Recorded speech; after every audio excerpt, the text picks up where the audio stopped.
The great hall of the Galactic Concord had never been so quiet. 10,000 beings from 100 different species filled the massive chamber, their bodies ranging from crystalline structures that caught the light to insect-like creatures with clicking mandibles to floating clouds of sentient gas. All of them watched the central platform where a single human woman stood alone. Ambassador Elena Vasquez kept her back straight and her hands steady at her sides. She was 53 years old, with gray streaks in her dark hair and lines around her eyes that spoke of too many sleepless nights. Behind her, the holographic display showed Earth and all of humanity's colonies marked in blue dots across the star map. There were not many dots compared to the vast territories of the older species, but each one represented millions of human lives. High Counselor Threnvex of the Velthrani floated forward on her gravity platform. Her body was made of living crystal, thousands of tiny shards that moved and shifted like water made solid. When she spoke, her voice rang like bells struck in harmony. The vote has been recorded. The decision is final. By unanimous agreement of all member species, humanity is hereby expelled from Concord space. You will have 1 standard year to evacuate all colonies, stations, and vessels. After that time, any human found within our borders will be treated as a hostile invader. A sound rose from the gathered delegates. It might have been approval. It might have been relief. Elena had spent 20 years learning to read alien body language, and she recognized satisfaction in the way the Kethmari rubbed their front legs together, in the color shifts of the Darvanis skin, in the slow rotation of the Veldic swarm clusters. They were happy to be rid of humanity. "May I speak?" Elena asked. Her voice was calm. She had known this moment was coming for months. The signs had been clear to anyone willing to see them. Threnvex's crystals flickered with annoyance. "You may have 1 minute." Elena looked out at the assembly. Thousands of eyes, sensors, and perception organs focused on her. Most of them held contempt. Some held pity. None held friendship. 300 years ago, humanity discovered faster than light travel. We came into the galaxy full of hope. We believed we would find friends among the stars. We believed that intelligent beings would share our dreams of cooperation, exploration, and mutual growth. She paused. "We were naive." A ripple of amusement passed through the crowd. "You taught us how the galaxy really works. Power determines worth. Age determines status. The strong take what they want, and the weak accept what they are given." Elena's voice remained steady. "We tried to fit into your systems. We followed your rules. We paid your fees and respected your hierarchies. But it was never enough. We were too young, too small, too different." "Your minute is almost finished," Threnvex warned. "I have only 1 question." Elena looked directly at the High Counselor. "In 100 years, in 500 years, in 1,000 years, will you remember this day? Will you remember what you chose to do? Will you remember that when you had the chance to show mercy, to show wisdom, to show the enlightenment you claim to possess, you chose instead to throw away an entire species like garbage?" Threnvex's crystals flashed with anger. "Your arrogance proves we made the correct decision. Humanity has always believed itself more important than it is. You are a footnote in galactic history, Ambassador. Nothing more." The laughter came then. A wave of sound in 100 different forms. Clicking and chiming and rumbling and whistling. The great and ancient species of the Galactic Concord laughed at the small, young, insignificant humans. Elena Vasquez did not respond. She simply turned and walked out of the chamber. Her footsteps echoed in the sudden silence that followed her. Departure. The evacuation began the next day. Cargo ships by the thousands lifted off from human colonies. Families packed their belongings and said goodbye to homes they had built over generations. On the agricultural world of New Montana, Farmers burned their crops rather than leave them for whoever would claim the land after they left. On the mining stations of the Kepler Belt, workers stripped every piece of useful equipment and loaded it onto transport vessels. The Concorde had expected resistance. They had positioned fleets at strategic points, ready to enforce the expulsion by force if necessary.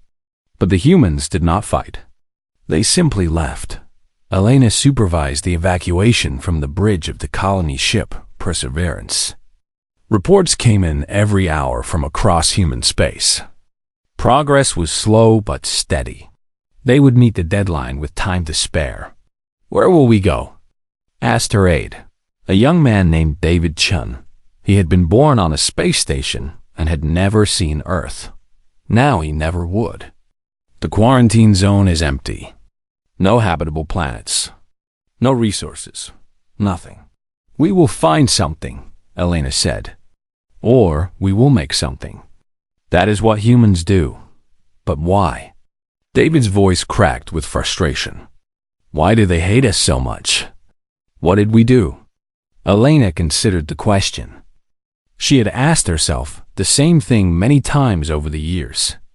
The answer had come to her slowly, piece by piece, like a puzzle assembled in darkness. "We did not hate enough," she said finally. "We made friends with species they considered inferior. We traded fairly when we could have exploited. We offered help without asking what we would receive in return. We treated the galaxy like a community instead of a competition." She turned to look at him. "They did not expel us because we are weak, David. They expelled us because we are different. Because our existence reminded them that another way of living is possible. That made them uncomfortable. And powerful beings do not like to be uncomfortable." The last human ship crossed the border into the quarantine zone on the 364th day. Behind them, the Concorde sealed the passage with warning beacons and automated defense platforms. The message was clear. Humanity was no longer welcome in civilized space. Elena stood at the observation window of the Perseverance and watched the stars of Concorde space fade into the distance. Around her, 12 billion humans faced an uncertain future in the empty darkness beyond the galactic rim. They asked if we would remember this day. David said quietly, "Yes." Elena placed her hand against the cold glass. "And we will. We will remember every detail. The faces of those who voted against us. The laughter that followed us out the door. The cruelty they showed when they had all the power and we had none." She turned away from the window. "But more importantly, David, we will remember who we are. We will remember why they truly feared us. And one day, when they come looking for us, when they need what only we can give, we will remember how to show them the mercy they never showed us." The Perseverance's engines fired, carrying humanity deeper into the unknown. The first 50 years were the hardest.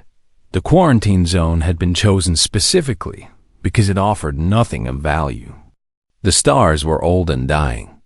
The planets were barren rocks or frozen ice balls. Radiation storms swept through entire systems with enough force to strip the shielding from unprepared vessels. Humanity adapted. On the frozen moon of Kepler 7b, engineers built the first underground cities. They drilled deep into the ice and rock, creating vast caverns warmed by geothermal energy. Hydroponics bays grew food under artificial lights.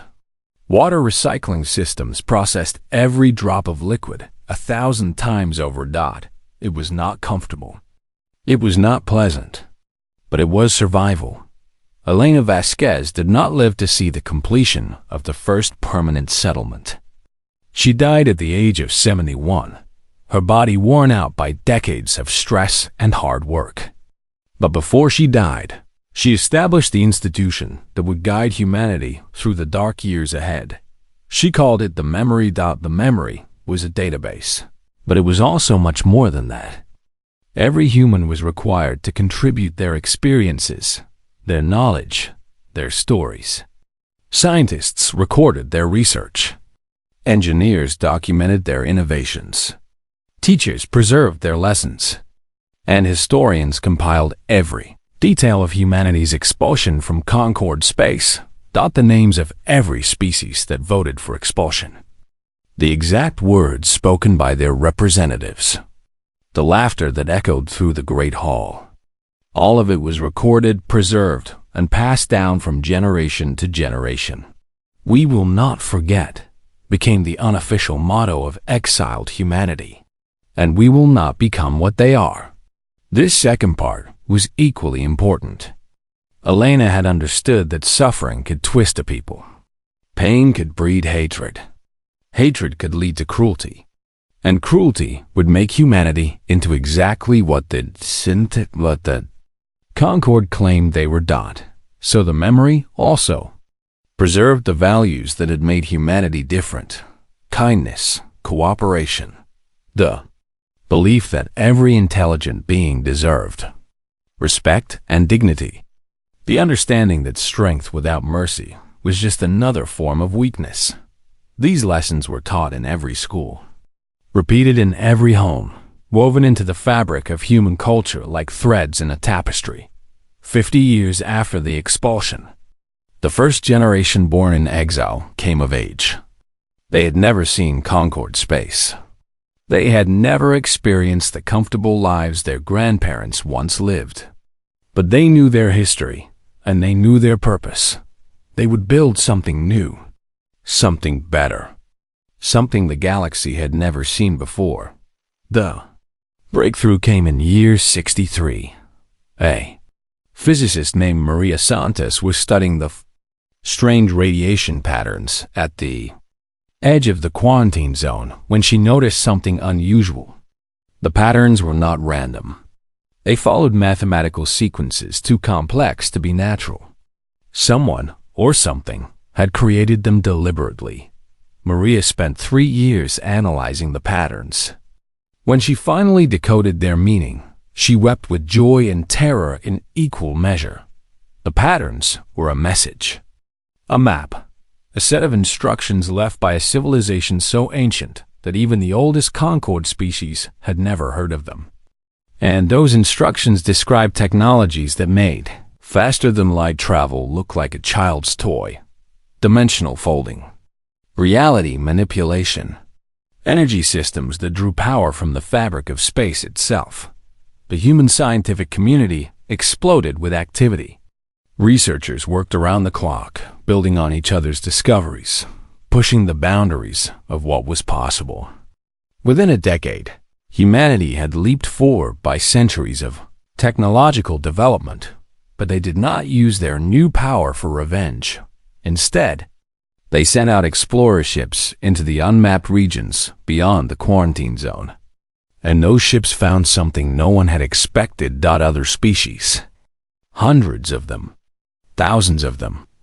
Intelligent beings who had also been rejected by the Concord, expelled from civilized space. Abandoned to die in the darkness, the Velthrani had called them lesser races. The Concord had deemed them unworthy of membership. Some had been exiled for being too primitive. Others for being too different. Others simply for being in the wrong place at the wrong time. They had survived in scattered groups, barely holding on, fighting against extinction with every passing year. And now humanity came to them, not as conquerors, not as exploiters, but as friends. The first contact was with the Relani, a species of small, furry beings who had been expelled from Concord space 2,000 years earlier for refusing to surrender their homeworld to a Velthrani mining operation. They had survived by hiding in asteroid fields, slowly losing their technology and their hope. Captain James Okonjo of the exploration vessel Horizon found their distress beacon by accident. When he brought his ship alongside their battered vessel, he expected to find enemies. He expected suspicion and fear. Instead, the Relani elder who greeted him asked only one question: "Why did you come?" James thought about his answer carefully. He thought about the memory and the lessons it contained. He thought about what humanity had suffered and what it had chosen to become. Because no one should be alone in the darkness, he said finally. Because we know what it feels like to be thrown away. And because we believe that together, we can be stronger than we ever were apart. The Relani elder was silent for a long moment. Then he reached out and took James's hand in his small furred grip. We have waited 2,000 years for someone to say those words, he said. We had begun to believe that kindness was a myth, that the universe was nothing but cruelty and competition. So did we, James admitted. We were wrong. Word spread through the forgotten regions beyond the rim.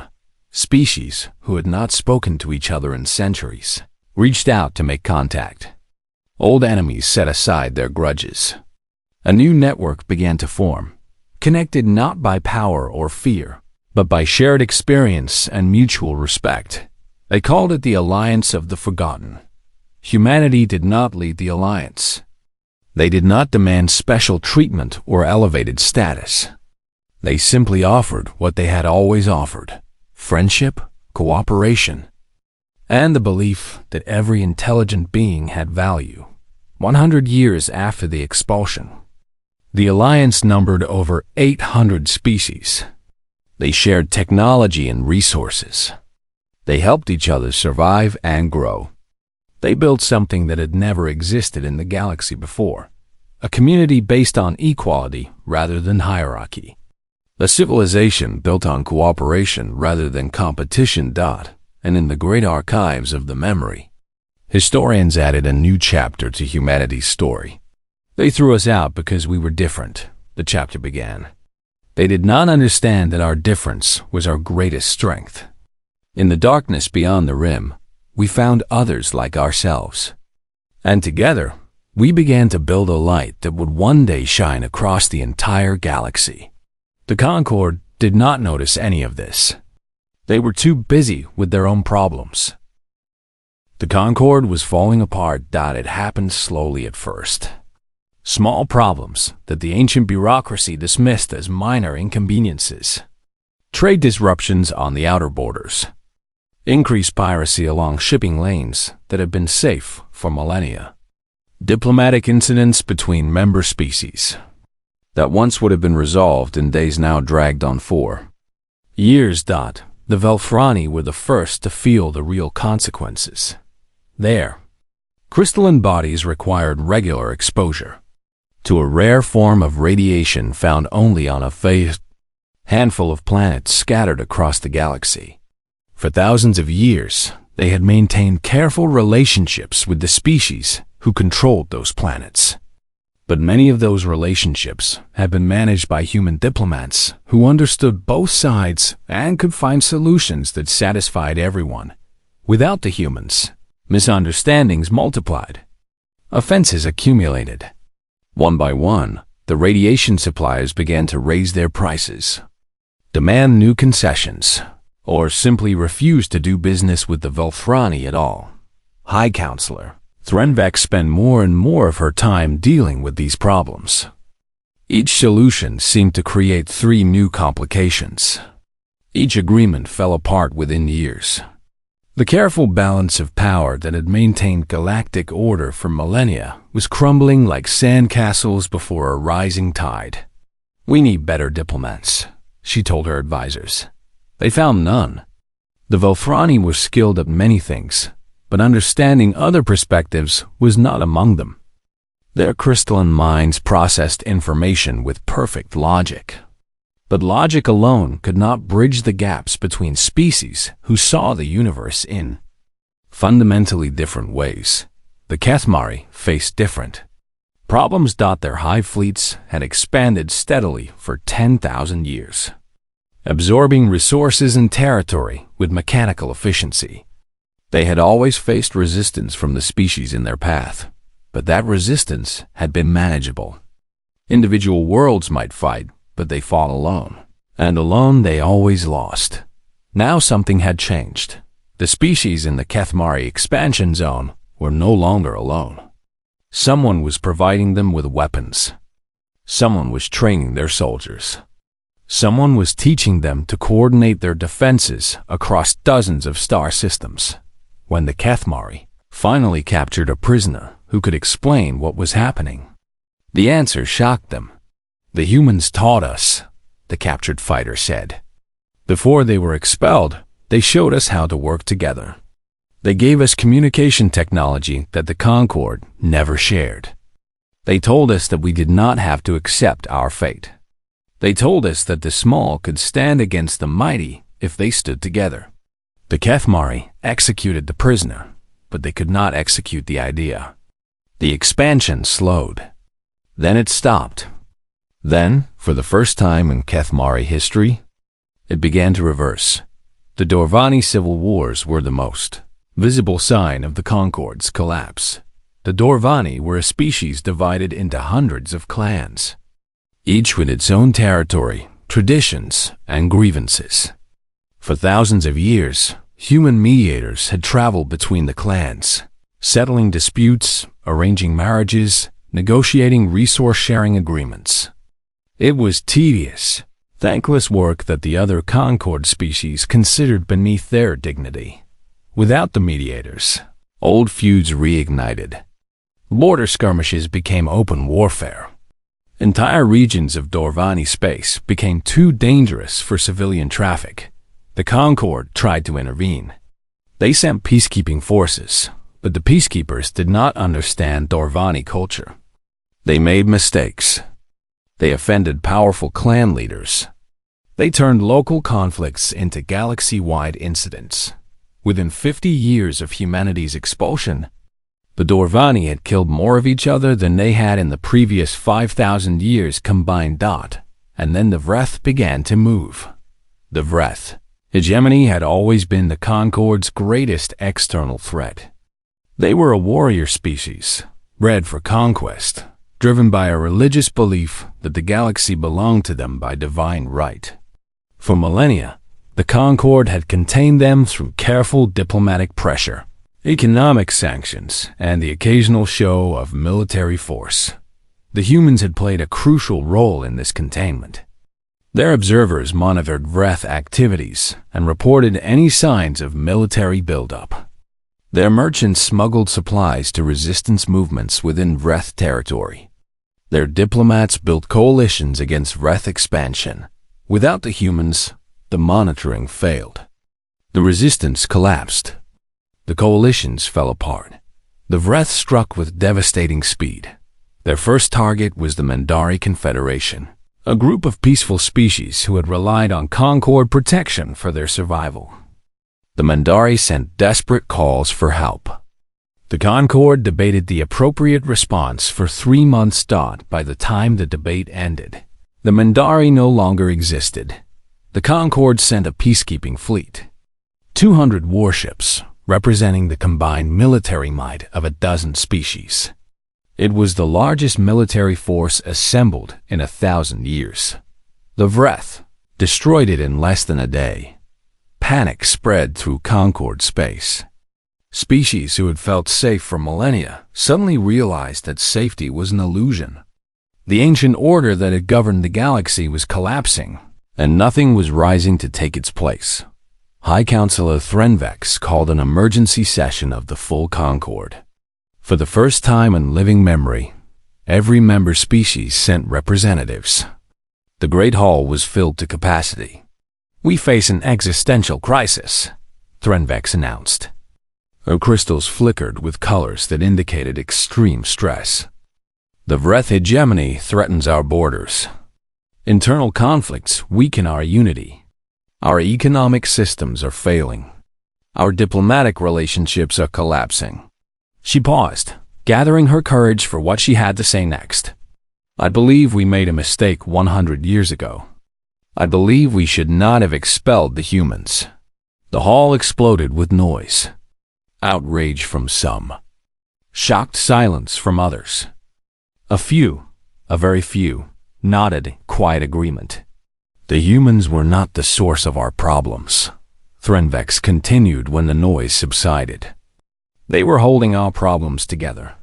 They were the glue that kept our civilization functioning. Without them, we are discovering how fragile our order truly was. An elderly Kethmari delegate rose to speak. What do you suggest? That we apologize to the humans? That we beg them to return? Zrenvek's S-crystals flickered again. Yes, that is exactly what I suggest. We must find the humans. We must ask for their help. And we must hope that they are more forgiving than we deserve. The vote was not unanimous this time, but it was close enough that the search for humanity began.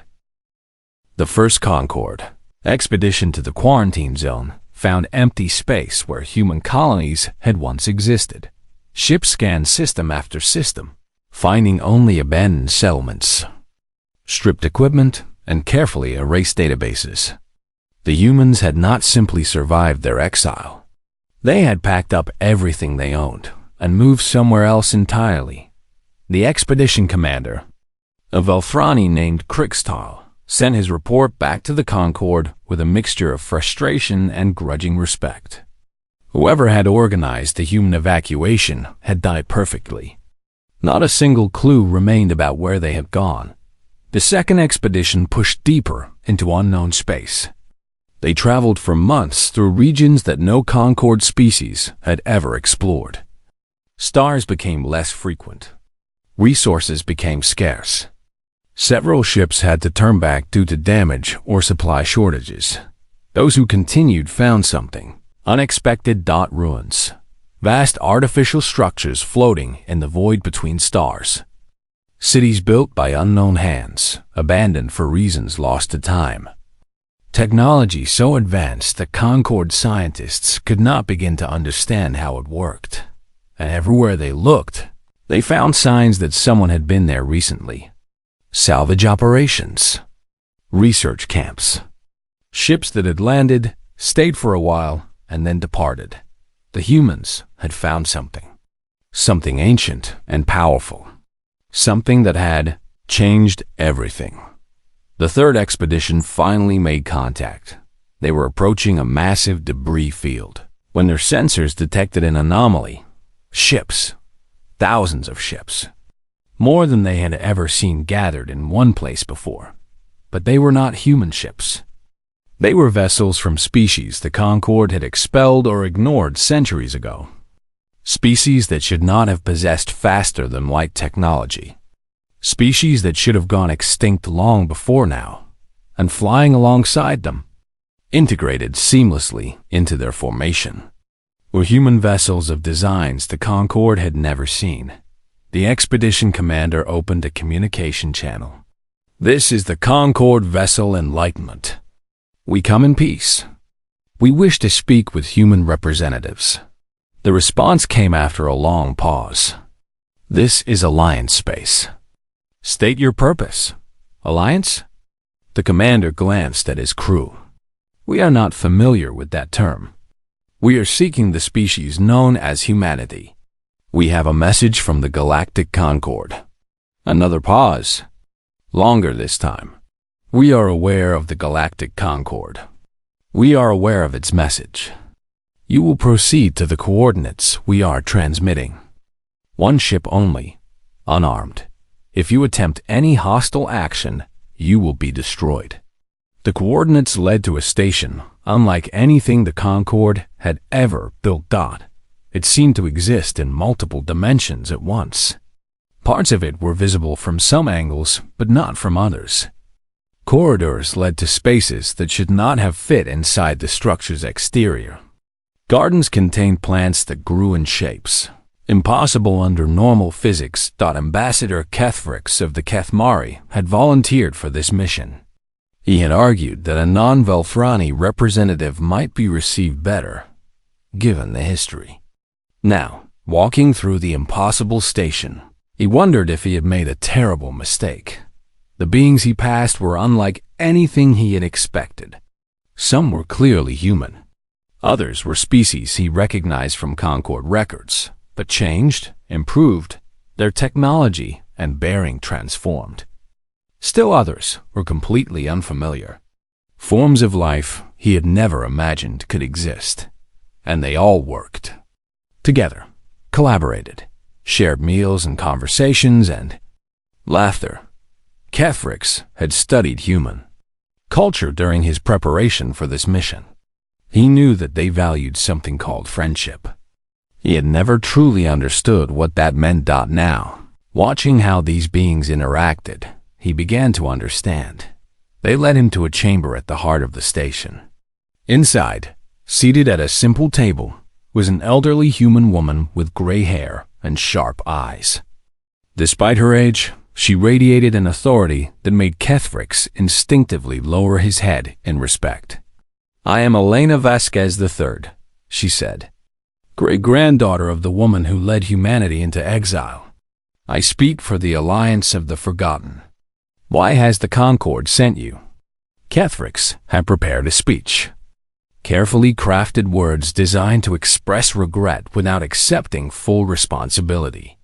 Diplomatic language meant to open negotiations while preserving the Concord's dignity. Looking at this woman, at the civilization her people had built from nothing, he realized that such words would be worse than useless. "We were wrong," he said simply. "We were arrogant and cruel and blind. We threw away the best part of ourselves when we expelled humanity. Now we are dying, and we do not know how to save ourselves." Elena studied him for a long moment. "What do you want from us?" "Help, guidance, a second chance that we do not deserve." "And what do you offer in return?" Kethrix spread his manipulator arms in a gesture of emptiness. "Nothing. We have nothing to offer. We are not here to negotiate. We are here to beg." The silence stretched on. Kethrix waited, his heart pounding in his thorax. Finally, Elena spoke.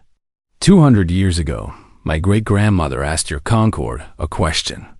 She asked if you would remember what you had done. Do you remember, Ambassador?" "Yes." Kethrix's voice was barely audible. "We laughed at her." "You did." Elena's expression was unreadable. "And we remembered. We remembered everything. The names, the faces, the laughter. We built a great archive to ensure that humanity would never forget how the galaxy treated us." She leaned forward. "But we also remembered something else. We remembered who we were. We remembered what we believed. We remembered that cruelty answered with cruelty only creates more cruelty." She rose from her seat and walked to a window that looked out on impossible stars. "The Concord cannot be saved, Ambassador. It was built on hierarchy and exploitation. Those foundations are crumbling, and nothing can rebuild them. But that does not mean your species must die. It does not mean your cultures must be lost." She turned back to face him. "We will not return to the Concord. We will not join your hierarchies or respect your ancient rules. But we will welcome anyone who wishes to join what we have built. Anyone who is willing to learn. Anyone who is willing to change." Kethrix felt something he had never experienced before. It took him a moment to identify the emotion. Hope. "How do we begin?" he asked. High Counselor Threnvex received Ambassador Kethrix's report with a mixture of emotions. Her crystalline mind could barely process. The humans had not merely survived. They had thrived. They had built something new, something unprecedented, something that made the Concord look like a primitive tribal gathering by comparison. And they were offering to share it with anyone willing to accept their terms. Those terms were simple, but revolutionary. No hierarchies based on species, age, or technological level. No exploitation of weaker members by stronger ones. Disputes resolved through mediation and mutual agreement, not force. Resources shared based on need, not power. Everything the Concord had stood for would have to change. The debate that followed lasted for months. Some species refused absolutely. They would rather die than abandon the privileges they had enjoyed for millennia. Others recognized that survival required adaptation. A few genuinely embraced the opportunity to become something better. The Concord officially dissolved 150 years after it had expelled humanity. In its place, species began applying individually to join the Alliance of the Forgotten. The process was not easy.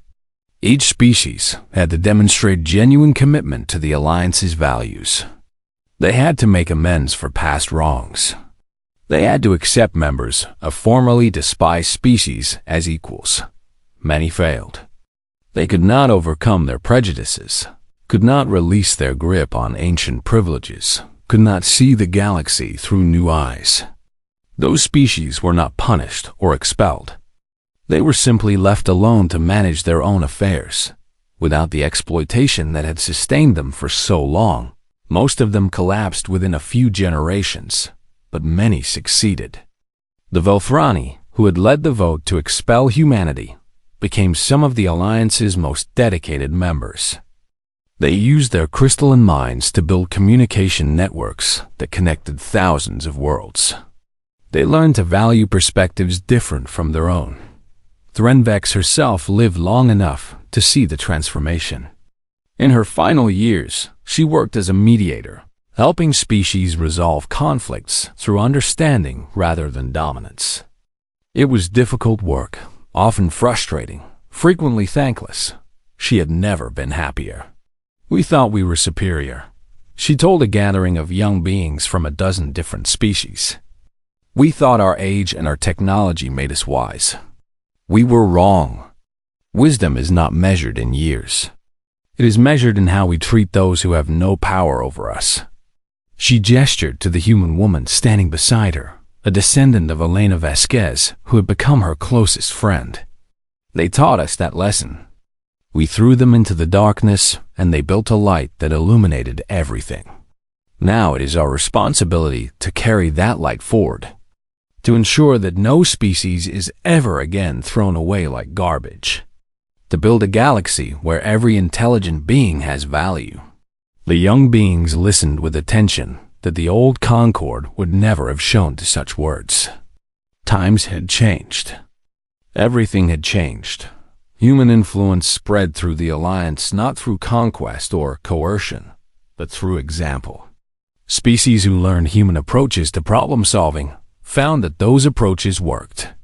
Societies that adopted human values of cooperation and mutual respect discovered that they became stronger, not weaker. The old way had been based on a simple assumption: the strong must dominate the weak, or the strong will become weak themselves. Humanity had proven that assumption false. Strength shared was strength multiplied. Compassion extended return manifold. The Vreth hegemony, which had once threatened to conquer the entire galaxy, found itself increasingly isolated. Species that had once bowed to their military might now stood together in resistance. The Vreth could defeat any single opponent, but they could not defeat everyone at once. Eventually, a new generation of Vreth leaders began to question the old ways. They sent tentative feelers to the Alliance. They asked if there might be room for warriors in a civilization built on cooperation. The answer was yes. The Alliance welcomed everyone willing to learn. Vreth strength, properly directed, became a force for protection rather than conquest. Their warriors defended Alliance borders against external threats. Their discipline and courage earned respect that their ancestors had tried to take by force, 500 years after humanity's expulsion. A historian named Chen Wei completed a comprehensive study of how the galaxy had changed. His conclusions surprised even those who had lived through the transformation. The old Concord believed that diversity was a weakness to be managed, he wrote. They created hierarchies to ensure that differences could not lead to conflict. But hierarchies themselves created conflict. They ensured that some species would always resent their position, while others would fight to maintain their privileges. The Alliance took a different approach. They accepted diversity as a strength to be celebrated. They created systems that allowed different species to contribute in different ways while ensuring that all contributions were valued equally. The result was not perfect harmony. Conflicts still occurred. But those conflicts could be resolved because every species knew that their voice mattered. Humanity did not save the galaxy through superior technology or military might. They saved it through an idea.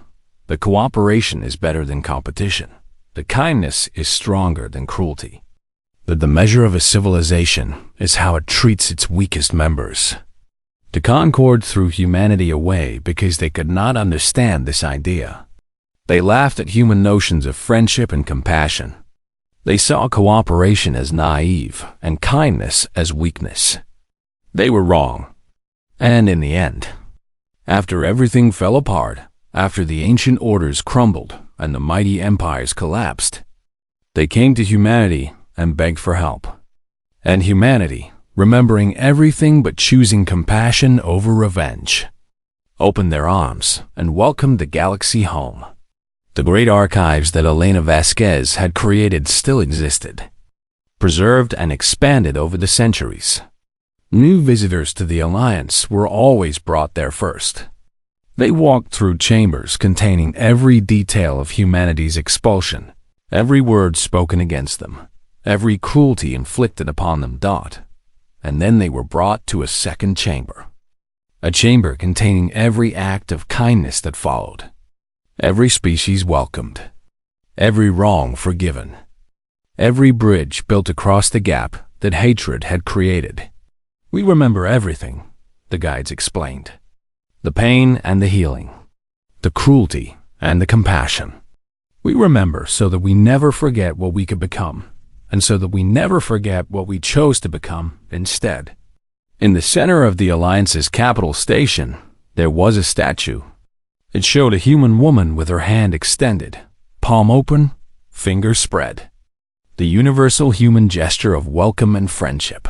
Beneath it, carved in 1,000 languages, was a single phrase. We are all forgotten until someone remembers us. We are all alone until someone reaches out. We are all lost until someone shows us the way home. The galaxy had thrown humanity out. Now, centuries later, the galaxy had become humanity's home. And humanity, true to what they had always been, welcomed everyone inside.